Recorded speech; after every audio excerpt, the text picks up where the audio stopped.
दोस्तों अभी हम देखेंगे एलटी पैनल में हमारा कैसे कैसे ऑपरेट होता है, क्या क्या चीज़ें इसमें लगी होती हैं। यहाँ पे अभी हमारे दो ट्रांसफार्मर लगे हुए हैं, एक इनकमर ये है 1250 kVA का, इस पे कनेक्ट है हमारा जो ट्रांसफार्मर है, और एक उधर साइड में दूसरी तरफ है जो 2000 kVA का। ठीक है, अभी और इसमें डीजी कितने हैं? 2 डीजी है, 2 डीजी लगे हुए हैं। तो दो के बीच में यहाँ पे क्या एक बस कपलर हमारा लगा हुआ है। अगर 3 इनकमर होंगे तो 2 बस कपलर हो जाएंगे, और इनकमर 2 होंगे तो 3। इसमें 2 बस कपलर लगे हैं तो इसमें एक इनकमर एक्स्ट्रा है, अगर और भी जोड़ सकते हैं, इसमें 3 ट्रांसफार्मर कर सकते हैं। तो अभी हम देखते हैं एसीबी में ये कैसे रैक इन रैक आउट करना आता है। सब पे कोई दिक्कत हो जाए इसमें कैसे रैक इन करते हैं, सब जो इलेक्ट्रिकल में मोस्टली उन्हें आता है, नहीं आता। इलेक्ट्रिकल वाले आगे आ जाओ।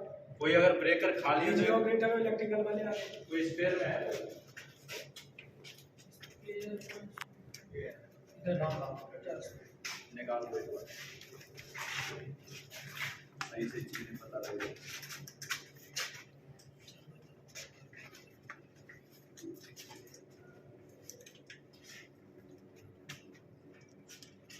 कोई दिक्कत तो नहीं है।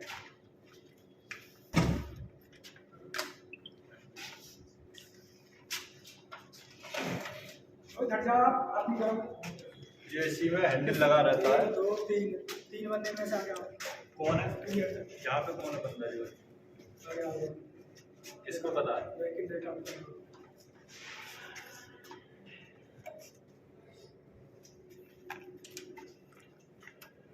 कैसे अंदर आ गया। उधर करवाना लगाना काम पर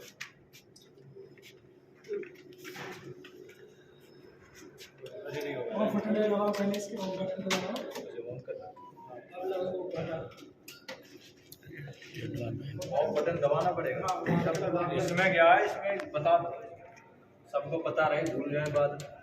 इसमें हैंडल तब लगेगा ऑफ बटन दबाने के बाद, तब इसमें हैंडल लगेगा इसका, जिससे कि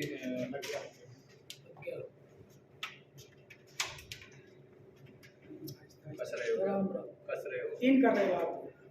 आउट हाँ ऐसे ऐसे आस्ते आस्ते।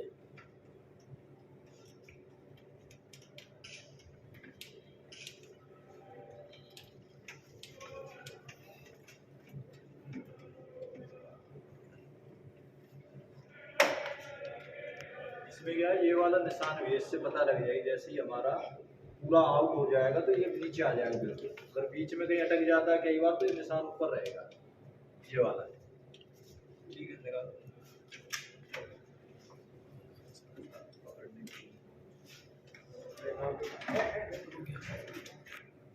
क्लिप है साइड।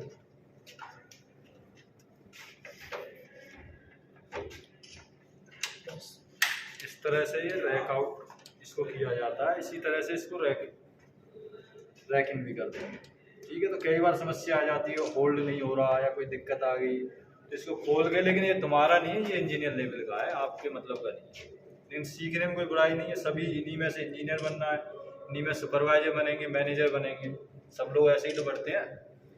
अच्छा, इसमें सर्विस हुई है तुम्हारे सामने कभी? क्या क्या कौन कौन सी रिले इसमें लगी रहती है, क्या क्या सेफ्टी है, पता है किसी को? 3 रिले होती है, 4। कौन बोले? Relay, under relay, closing relay और मास्टर। कैसे कैसे काम करते हैं? यूपी रिले का सब होता है अंडर वोल्टेज रिले, मतलब जॉइंट कंट्रोलिंग के लिए, मतलब दोनों बस को जोड़ती है। यूवी हाँ, इधर दिखा दिया करो। और कोई? काम होता है। अच्छा, सबसे पहले मैं आपको बताऊं, ब्रेकर हमारे 2 तरह के होते हैं। एक होता है एमडीओ और एक होता है ईडीओ। एमडीओ होता है manual draw out, manual operating draw out, और ईडीओ इलेक्ट्रिकल ड्रॉ आउट। क्या अंतर है इसमें, कैसे पता लगाओगे ये एमडीओ है या ईडीओ है?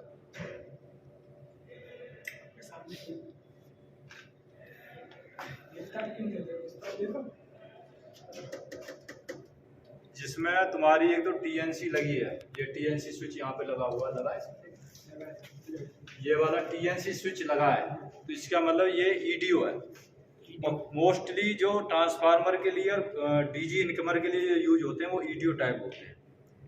MDO में क्या होता है, चार्जिंग मोटर नहीं होती, वो मैनुअली चार्ज करना पड़ता है। उसका नाम क्या है MDO का, manual draw out, manually draw out. इसलिए वो मैनुअली ऑन होता है। वो तुम्हारे जैसे टावर्स में ऑन है तो ऑन ही रहेगा, ऑफ है तो ऑफ ही रहेगा, वहाँ पे उसका यूज होता है। ये क्या ऑटोमेटिक जो ऑफ हो जाए, और जो चार्जिंग मोटर जिसमें लगी रहती है ना, चार्जिंग मोटर जिसमें होती है वो होता है इलेक्ट्रिकल ड्रॉ आउट। ये TNC के थ्रू या PLC कहीं लगा दी, वहाँ से कहीं से भी हम ऑपरेट कर लेते हैं। TNC का मतलब सबको पता है, TNC क्यों बोलते हैं इसको भाई, इसको TNC क्यों बोलते हैं? ये लगी है TNC तुम्हारी, ये इधर घुमाएंगे ट्रिप, बीच में रहेगा न्यूटन, मतलब कुछ नहीं होगा। क्लोज मतलब ऑन, क्लोज का बहुत से मतलब समझते हैं कि ऑफ, जैसे क्लोज कर देना दरवाजा, क्लोज माने बंद, लेकिन यार इसका मतलब क्या, क्लोज माने ऑन करना। तो इसमें हमारी एक तो संट कॉइल होती है, संट कॉइल इसमें हो गया तो वो ब्रेकर को कमांड आएगी संट कॉइल को, वो इसको ऑफ करेगा। क्लोजिंग कॉइल है आपकी ब्रेकर को ऑन करना है, ऑन के लिए, ठीक है। एक होती है इसमें UV coil, under voltage relay, पता है किसी क्यों लगाई जाती है? अभी कौन है यहाँ पे ऑपरेटर, पता क्यों लगाई जाती है अंडर वोल्टेज रिले? वोल्टेज को कंट्रोल करने के लिए। कैसे कंट्रोल करने के लिए? जैसे यदि वहाँ वोल्टेज लिमिट से ज़्यादा आएंगे, क्या कितने लिमिट से ज़्यादा? जैसे हमारे वोल्टेज सेट हुआ है इस पर 415 या 420 जितना भी सेट कर रखा है, उससे ज़्यादा जाएगा तो वोल्टेज को मेंटेन करेगी। वो तो सेट हमें ही करना होता ना, कितने वोल्टेज सेट करने। इसका है अंडर वोल्टेज, अंडर पे भी काम करेगी। अंडर मतलब जैसे इसके नाम से ही पता लग रहा है, अंडर वोल्टेज रिले, यानी 300, उसको हम जो सेटिंग करते हैं मोस्टली 380 वोल्टेज से नीचे होंगे तो ब्रेकर को ऑफ कर देगी, ठीक है। और 450 से ज़्यादा होंगे तब भी वो ब्रेकर को ऑफ कर देगी। और तीसरे कंडीशन में जैसे कि सप्लाई चलेगी तब भी हमारी यूवी ही ब्रेकर को ऑफ करती है। जब उसमें सप्लाई नहीं मिलेगी यूवी को तो ब्रेकर को ऑफ कर देगी। ये होता है यूवी का काम। अब जैसे तुम इसे यहाँ होल्ड करोगे ना, इसको मैनुअली चार्ज करके इसको ऑन करोगे तो ये ऑन नहीं होगा, क्यों? उसको सप्लाई नहीं मिल रही यूवी को। यूवी की सप्लाई मिलती है, ये कंट्रोलिंग के वायर है सारे, इनके थ्रू इसको सप्लाई मिलती है यूवी को, ठीक है। एक होती है इसमें अर्थ फॉल्ट रिले, जब ब्रेकर में कोई भी जैसे अर्थ फॉल्ट आता है, अर्थ लीकेज हो गया कहीं पे, अर्थ लीकेज समझते हो ना क्या? कोई फेस पे कहीं से फेस कहीं धरती पे गिर गया है, कहीं दीवार में टच हो गया तो उसको अर्थिंग मिल गई। अर्थिंग पे कितने पे सेटिंग की जाती है अर्थ फॉल्ट की? 0.3 या 0.4। तो कितना हो गया ब्रेकर का? ब्रेकर की जो कैपेसिटी है, जैसे मान के चलो 1000 एम्पियर का ब्रेकर है, ठीक है। 1000 एम्पियर का 0.3 यानी कि 3 एम्पियर इसको लोड आएगा, ऐसे ही ब्रेकर को ट्रिप कर देगी। ये होता है अर्थ फॉल्ट। अच्छा, ये बता सकते हो ACB क्यों कहते हैं इसको? ACB क्यों कहते हैं?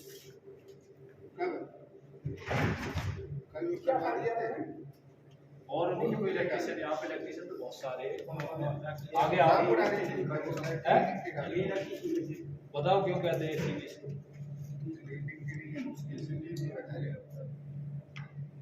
स्विच में लग जाता करंट। इसको एयर सर्किट ब्रेकर इसलिए कहते हैं कि इसके जो कॉन्टैक्ट हैं, यहाँ पे आपने ये क्या आर्च्यूट लगे हुए हैं, आर्च्यूट को जब आप निकालोगे यहाँ से तो यहाँ पे 2 कॉन्टैक्ट होते हैं अंदर, एक होता है फिक्स कॉन्टैक्ट, एक होता है मूविंग कॉन्टैक्ट। जब इसको हम ऑन करते हैं तो फिक्स में जाके टच होता है, तो ये क्या, ये खुले में बिल्कुल, तो इसमें स्पार्क तो होगा। जब आप छोटा सा एक बल्ब भी जलाओगे तो वहाँ स्पार्किंग होती है, और इस पर तो एक साथ तुम पूरा लोड डाल रहे हो, पता नहीं पीछे कितना लोड चल रहा है, 500 एम्पियर है, 200 है, 300, तो स्पार्क होगा। तो इस स्पार्क को रोकने के लिए यहाँ पे आर्च्यूट लगाया जाता है। ये आर्च्यूट क्या करता है, उस स्पार्क को छोटे छोटे भागों में डिवाइड करके यहीं खत्म करता है। तो ये क्या, एयर में इसके कॉन्टैक्ट जो मेन जो है, जो इसका नाम क्यों कहते हैं, इसके जो एयर में कॉन्टैक्ट लग रहे हैं इसलिए इसको एयर सर्किट ब्रेकर कहते हैं। जैसे BCB है, BCB का क्या, वैक्यूम सर्किट ब्रेकर, उसके जो कॉन्टैक्ट होते हैं फिक्स, और फिक्स कॉन्टैक्ट हो गए जो पीछे की तरफ, और मूविंग कॉन्टैक्ट है जो जाके जब ऑन करते हैं टच हो जाते हैं, ठीक है। तो वो एक वैक्यूम के अंदर होते हैं टच। वहाँ पे क्या, वैक्यूम का मतलब जिसमें ऑक्सीजन ना हो, और तुम तुम्हें पता होगा फायर वाला, तुम्हें पता आ गया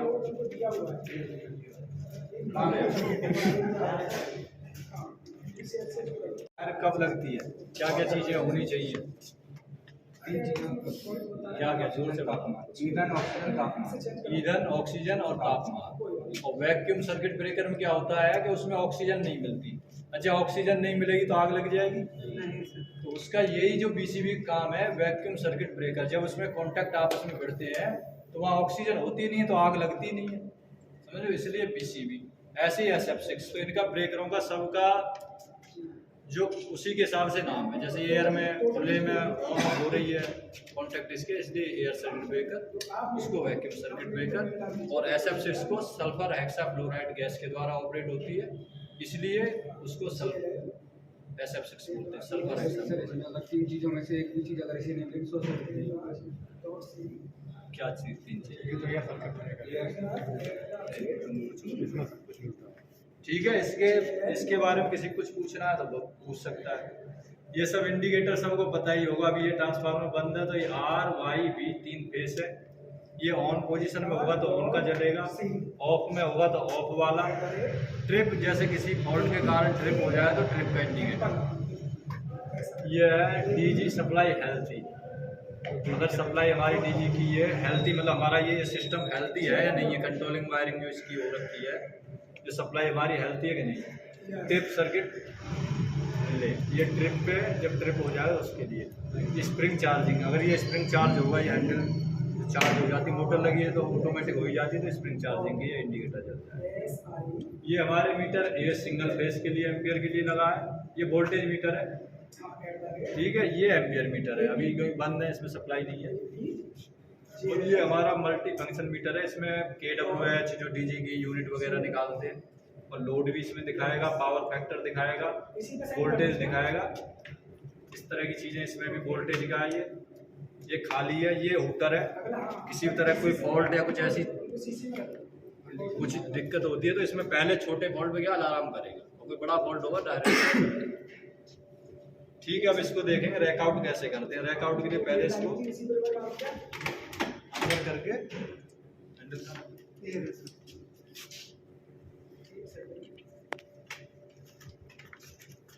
इस ब्रेकर में क्या खास बात है, इसको ऑफ का बटन दबाओगे आप तभी ये हैंडल इसमें लगेगा।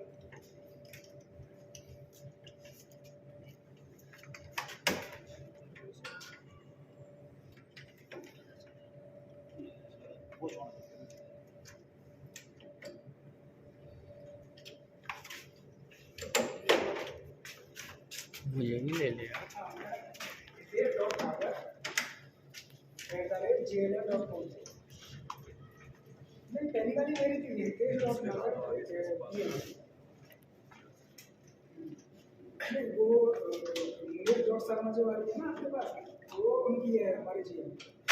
अच्छा, ये पूरी तरह से फिक्स हुआ है कि नहीं, तो इसके लिए ये वाला निशान है, ये देखो, ये ऊपर आ गया बिल्कुल। अगर पूरा अंदर चला जाएगा तो ऊपर हो जाएगा, पूरा नीचे बाहर जब आ जाएगा निकल के, ये वाला बिल्कुल नीचे दिख रहा है, ठीक है। इसमें ये ऑफ का इंडिकेटर है, ये स्प्रिंग चार्जिंग का है, अभी चार्ज दिखा रहा है, चार्ज है कि नहीं है,